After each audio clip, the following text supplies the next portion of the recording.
बिस्मिल्लाहिर्रहमानिर्रहीम। अस्सलाम वालेकुम। मैं हूं मिसेस मसूद और आप देख रहे हैं राजा मसूद फूड यूट्यूब चैनल। आज हम आपके साथ एक और मज़ेदार सी जो है पम्पकिन की रेसिपी शेयर कर रहे हैं। इससे पहले हम आपके साथ जो है पम्पकिन की कटलेट्स और इसके अलावा पम्पकिन जो है जैम हमने शेयर किया है। 2 किस्म के हलवे भी हमने किए हैं। आज एक डिफरेंट रेसिपी हम आपके साथ जो है वो शेयर कर रहे हैं। इसके साथ आप इसे बनाकर इंजॉय भी कर सकते हैं और कुछ अरसे के लिए आप इसे सेव भी कर सकते हैं और इंजॉय कर सकते हैं। तो उसके लिए हमने पम्पकिन ले लिया है और उसको काट रहे हैं। और रिक्वेस्ट यही है कि आप वीडियो को पूरा देखिएगा, इसको स्किप मत कीजिएगा।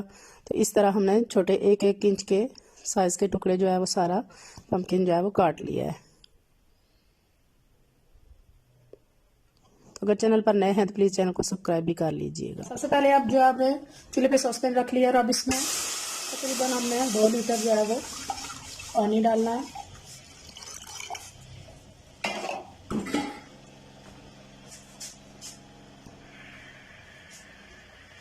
इसके बाद इसमें जाएगी जी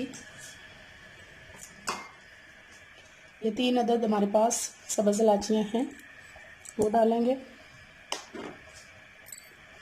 इसके बाद हमारे पास ये 3 अदद जो है वो लौंग है साबुत, ये डालेंगे।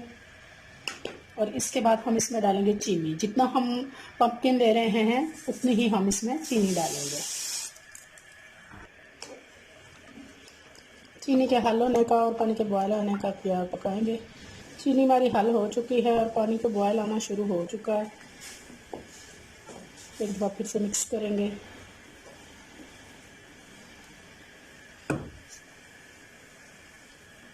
और अब जो है हमारा अपना जो पम्पकिन काटे हैं वो इसमें डाल देंगे।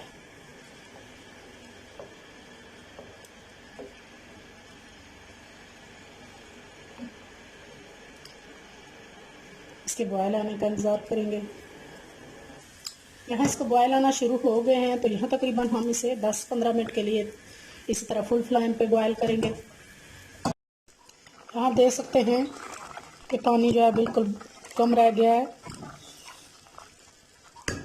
माशाल्लाह, बहुत अच्छी तरह ये आप देख सकते हैं कि ये ट्रांसपेरेंट हो चुके हैं, अच्छी तरह ये बॉयल हो चुके हैं। तो यहाँ इस स्टेज पर जो है वो हम डालेंगे 1 टेबलस्पून सिरका। अगर आपके पास सिरका नहीं है तो आप लेमन जूस भी डाल सकते हैं। ये चीनी को जो है वो क्रिस्टलाइज नहीं होने देता, चीज़ों को प्रिजर्व करने में, या जो सेव करते हैं हम चीज़ें ज़्यादा टाइम के लिए उनमें डालते हैं ताकि वो जमेंगी नहीं जल्दी। यहाँ भी हम थोड़ा सा इसे जब तक इसकी जो है वो कंसिस्टेंसी थोड़ी थिक हो जाती है तब तक पका लेंगे।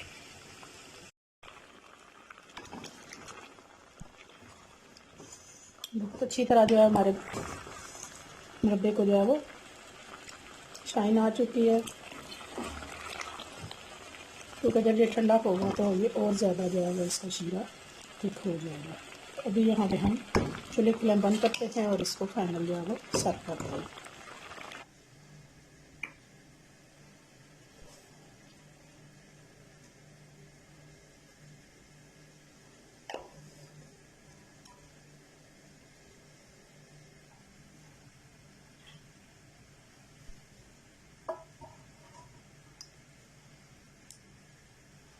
माशाल्लाह जी माशाल्लाह, फाइनली जो है हमारा कद्दू का मुरब्बा जो है बहुत मज़ेदार, बहुत जो है वो खूबसूरत सा मज़ेदार सा तैयार है। आप इसे जो है ठंडा करने के बाद जो है वो किसी भी शीशे के जार में डालकर फ्रिज में रख सकते हैं। तकरीबन 1 महीने तक ये ख़राब नहीं होगा। आप इसकी फाइनल जो है वो लुक देखें, माशाल्लाह कितनी खूबसूरत, कितनी जो है वो मज़ेदार लग रही है। तो उम्मीद करते हैं कि आज की रेसिपी आपको पसंद आई होगी। अगर ये रेसिपी पसंद आई है तो प्लीज़ लाइक और शेयर भी कीजिएगा। और अगर चैनल पर नए हैं तो प्लीज़ चैनल को सब्सक्राइब भी कीजिएगा। अपना बहुत ख्याल रखिएगा, मुझे दुआ में याद रखिएगा। बहुत शुक्रिया। अल्लाह।